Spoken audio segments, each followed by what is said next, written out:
तो पहले steps note करो, बेसिक सेटिंग वाले काम कर लो। Django तो इंस्टॉल करना पड़ेगा क्योंकि Django REST फ्रेमवर्क भी Django पे ही देते हैं। तो pip install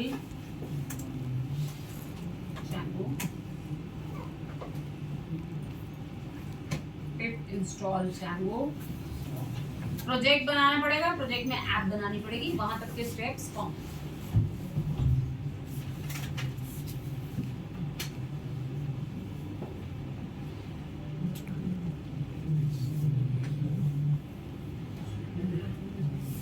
Django इंस्टॉल किया, Django -admin start project, my PRJ मैंने अपना प्रोजेक्ट बनाया, प्रोजेक्ट बन गया, प्रोजेक्ट के फोल्डर में चले गए। ठीक है, प्रोजेक्ट बना लिया, प्रोजेक्ट के फोल्डर में चले। इसके अंदर एक ऐप बनानी है, python manage.py start app students app मैंने अपनी ऐप का, ठीक है, ये मेरी प्रोजेक्ट के अंदर स्टूडेंट्स। अब मुझे Django REST फ्रेमवर्क इंस्टॉल करना है। pip install Django REST framework, pip install Django REST framework, पूरा का पूरा जो REST API बनाने का फ्रेमवर्क है वो इंस्टॉल। इमीडिएटली इसके बाद हम फास्ट API करेंगे, वो भी इसी तरीके से APIs बनाने के लिए यूज होता है। तो जब आप प्रोजेक्ट बनाएंगे या तो फास्ट API यूज होगा या तो ये यूज होगा, दोनों में से कोई ना कोई एक चीज यूज होगा। ठीक है, क्लियर है? रेस्ट फ्रेमवर्क इंस्टॉल हो गया। अब settings.py में इंस्टॉल्ड एप्स में अपनी ऐप का नाम दो स्टूडेंट्स ऐप।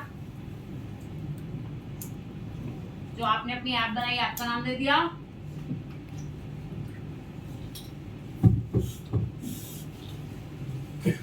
और इसी के साथ साथ दूसरी ऐप है रेस्ट फ्रेमवर्क। दोनों एप्स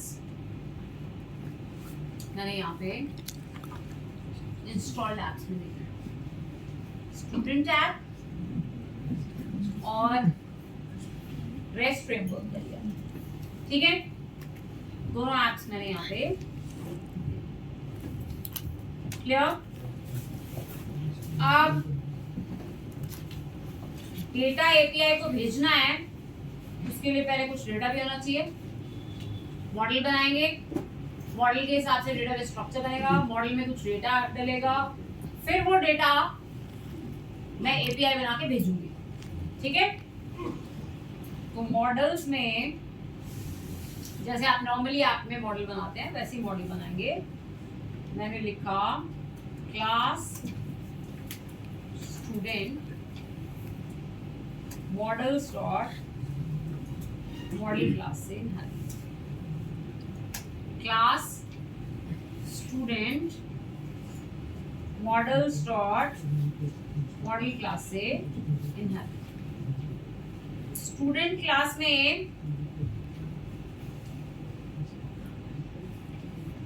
दो तीन फील्ड ले लो, जैसे नेम,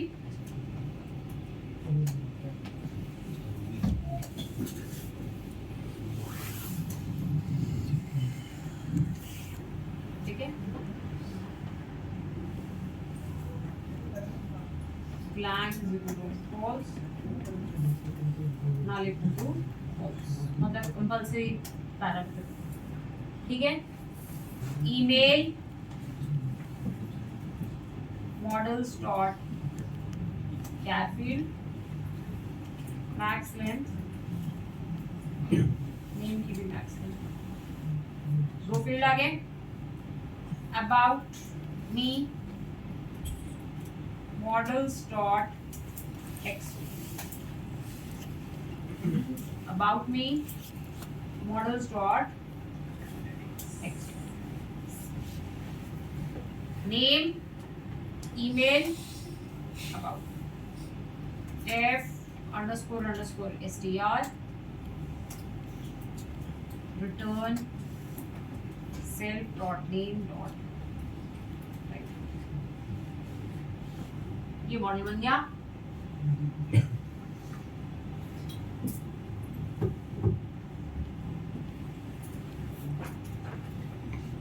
ठीक है, ये हमारा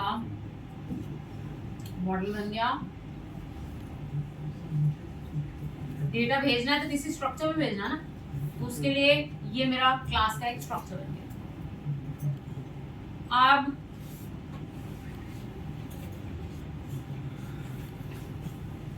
एडमिन एंड से admin.py में जाके, क्योंकि मैं सबसे पहले आपको गेट एपीआई बना के बताऊंगी जो आपको सारे के सारे स्टूडेंट्स गेट करके देंगे, तो इसलिए मैं को एडमिन से एक दो स्टूडेंट्स ऐड कराती हूँ, फिर मैं गेट से आपको वो एक फेच करके दूंगी। ठीक है, तो from dot models import student admin dot site dot register student आपने। ठीक है, अब मुझे माइग्रेशन चलानी पड़ेगी, डेटाबेस बनाना पड़ेगा और एडमिनिस्ट्रेटर से स्टूडेंट्स ऐड करें। ठीक है, पाइथन manage.py make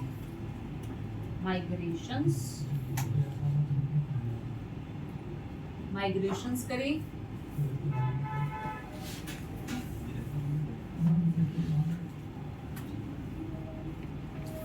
माइग्रेट हो गया डेटाबेस बन गया होगा। सुपर यूजर बनाओ ताकि एडमिन एंड से आप डेटा ऐड कर सको।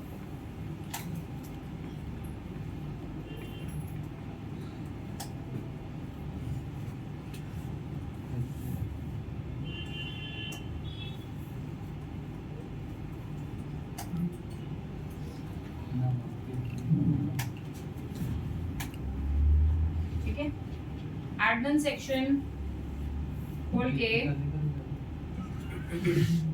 एडमिनिस्ट्रेटर से डेटा डलवाती हूँ पहले, /admin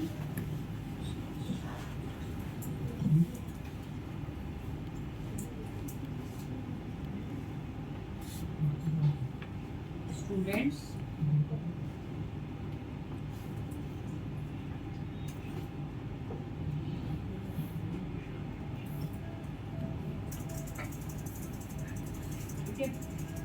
दो तीन रिकॉर्ड्स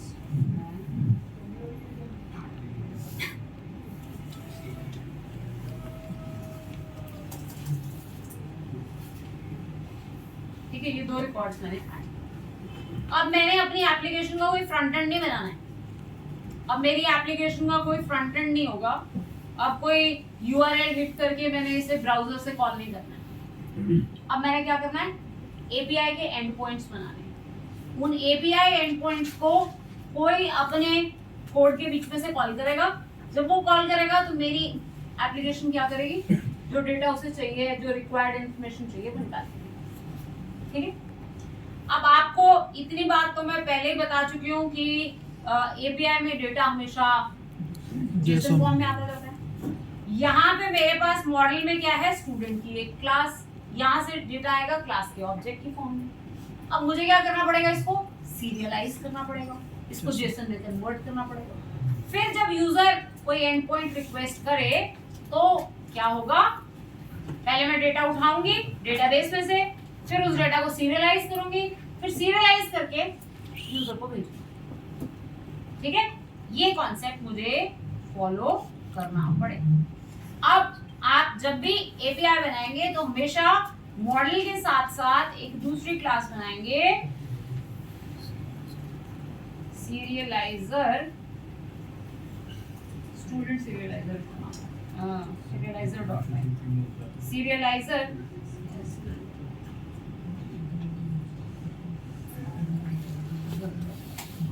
सीरियलाइजर डॉट पाई, ये आप एक क्लास बनाएंगे डेटा को सीरियलाइज करने के लिए, जेसन में कन्वर्ट करने के लिए सीरियलाइजर डॉट पाई एक क्लास बनाएंगे from REST framework, from REST framework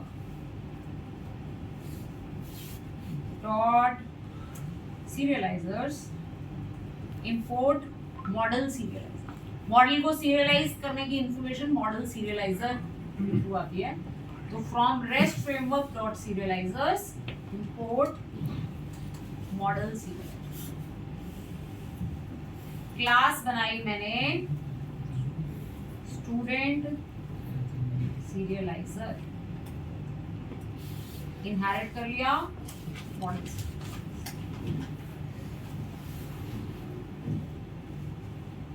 class student serializer, inherit कर लिया model serializer. Class meta model is equal to, model कौन सी क्लास है मेरी? स्टूडेंट, मतलब किसको सीरियलाइज करना है? स्टूडेंट, स्टूडेंट जो क्लास है उसको। मॉडल कौन सा है?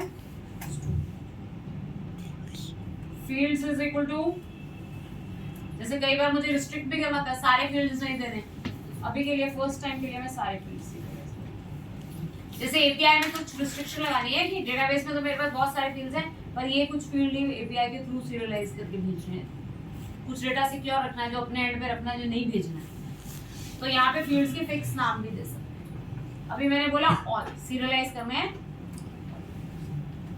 ठीक है। ये स्टूडेंट सीरियलाइजर क्लास क्या करेगी? आपके स्टूडेंट क्लास के ऑब्जेक्ट्स को सीरियलाइज करेगी जेसन में कंट्रोल, ठीक है। अब अगला काम हमारा रहेगा क्या? जैसे व्यूज डॉट पाई में आप नॉर्मली व्यू बनाते थे, अब मैं आगे कोड नहीं कराऊंगी, नेक्स्ट क्लास में बताऊंगी, सिर्फ बता दूं। व्यूज डॉट पाई में जैसे आप एंड पॉइंट बनाते थे, जो ब्राउजर से हिट हो तो आपका पेज खुले, ये सब लिख करते थे ना, अब आप व्यूज डॉट पाई में क्या बनाएंगे? एपीआई के एंड पॉइंट्स बनाएंगे। अब जब एपीआई का यूआरएल हिट होगा तो वो इस व्यू के ऊपर आएगा, और इस व्यू के ऊपर जब वो आएगा तो इस व्यू में मैं मॉडल में से डेटा उठाऊंगी, उस डेटा को सीरियलाइज करूंगी, जेसन में कन्वर्ट करूंगी और उसे भेज दूंगी जिसने एपीआई कॉल की है, ठीक है। ये प्रोसेस अब हम यहाँ पे करेंगे। अब मैं यहाँ पे नॉर्मल व्यूज नहीं बनाऊंगी, अब मैं यहाँ पे एपीआई के एंड पॉइंट्स, ठीक है, वो हम नेक्स्ट क्लास में करेंगे। यहाँ पे एपीआई एंड पॉइंट्स कैसे बना, ठीक है।